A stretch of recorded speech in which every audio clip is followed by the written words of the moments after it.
Assalamualaikum warahmatullahi wabarakatuh. Ketemu lagi dengan saya Marli Kalestari di Sejarah Indonesia untuk SMK. Kita akan membahas mengenai sejarah Islam di Indonesia. Ini untuk kompetensi dasar yang akan kita bahas ya.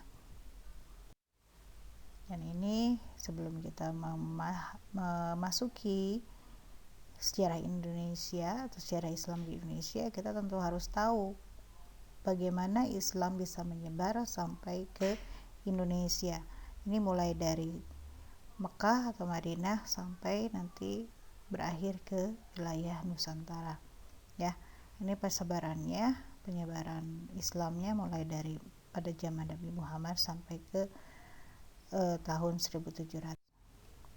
Nah, untuk persebaran di Islam sendiri itu tidak bisa lepas dari yang namanya perdagangan dengan pelayaran. Ya, perdagangan itu ada dua.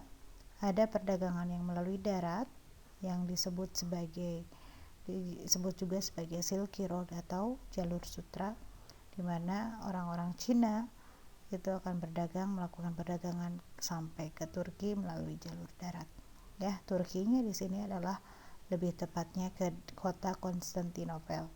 Sebelum nanti akan diambil alih oleh kerajaan Turki Utsmani, itu kota Konstantinopel dikuasai oleh para pedagang-pedagang yang berasal dari Eropa.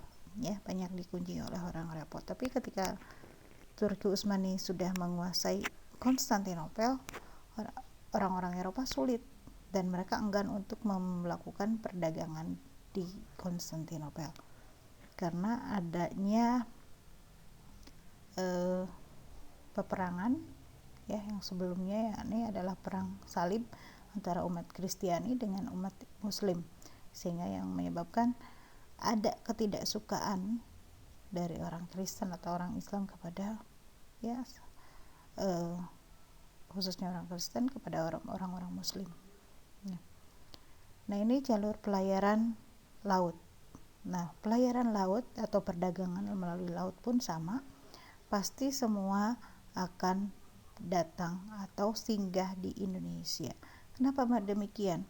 Karena mereka masih menggunakan perahu layar yang notabene kalau perahu layar itu menggunakan tenaga angin. Dan angin yang berhembus di sini adalah dua, angin musim. Ya, angin muson barat dan angin muson timur yang datang setiap 6 bulan sekali. Jadi ketika mereka sudah nyampe ke Indonesia, sampai angin musimnya itu berganti, maka Indonesia adalah tempat untuk singgah. Indonesia adalah tempat untuk menetap sementara sampai kembali angin musimnya berubah, ya. Sehingga tidak aneh kalau misalkan ada beberapa budaya agama yang masuk ke Indonesia yang dibawa oleh para pedagang dan berkembang di Indonesia. Ini adalah peta penyebaran Islam dan kita akan masuk melalui teori-teorinya, seperti apa sih Islam masuk ke Indonesia. Di sini ada teori Mekah, teori Gujarat, teori Persia. Hanya satu yang berbeda dengan teori yang lainnya, ya, ini adalah teori Mekah. Kenapa berbeda? Karena kalau teori Mekah, waktu yang diperkirakan masuknya Islam ke Indonesia itu abad ke-7, sedangkan yang lain abad ke-11 baru datang ke Indonesia. Nah, ini yang membedakannya, ya. Kalau menurut Hamka ini berdasarkan pada adanya perkampungan Islam, ya, umat Islam di daerah Aceh atau di daerah Sumatera.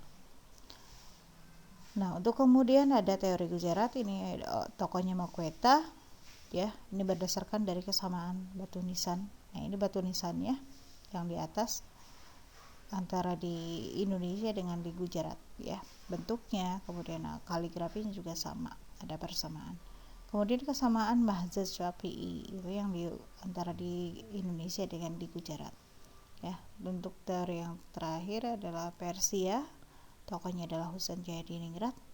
menurutnya ini ada kesamaan budaya dan tradisi antara di Indonesia dengan di Persia.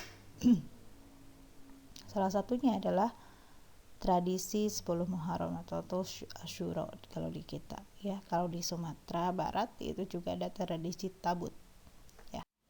Lalu ini kita beralih ke kerajaan-kerajaan. Ada 7 kerajaan tertua ya, khususnya kerajaan Islam tertua di Indonesia, di Nusantara. Kalau dulu namanya Nusantara ya, bukan Indonesia. Ini ada Perlak, Ternate, Samudra Pasai, Pagaruyung, Malaka, Cirebon, Demak. Nah, ini Perlak adalah di Sumatera, Ternate juga ada di Maluku ya. Kalau Samudra Pasai sampai Malaka ini ada di Sumatera.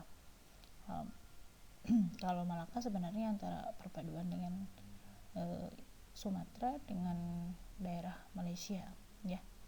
Nah, ini Cirebon dan Demak adalah yang ada di. Lalu ini peta kekuasaan kerajaan Demak pada abad. Ini untuk kompetensi dasar yang akan kita bahas ya.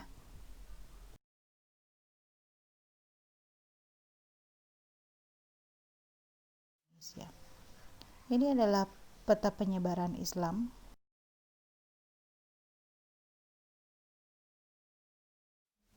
Nah, ini bentuk-bentuk hasil budayanya, hasil peninggalannya.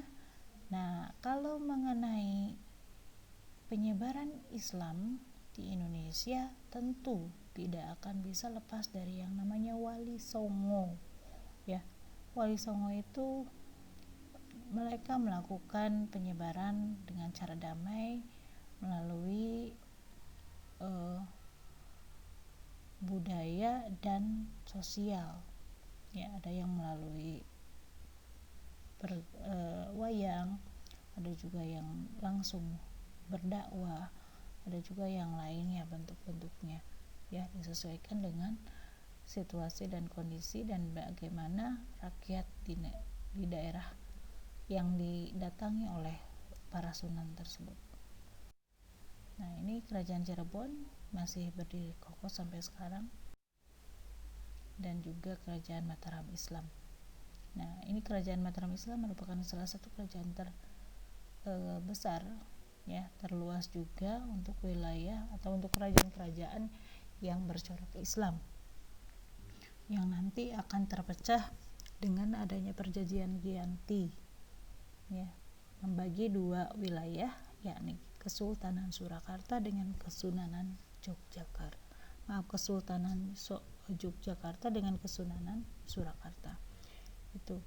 Lalu ada juga yang berkaitan dengan antara Mataram Islam dan Cirebon ya, karena ada perkawinan antara salah satu keturunan dari Mataram, yakni Harisbaya, dengan Panembahan Ratu dari Cirebon.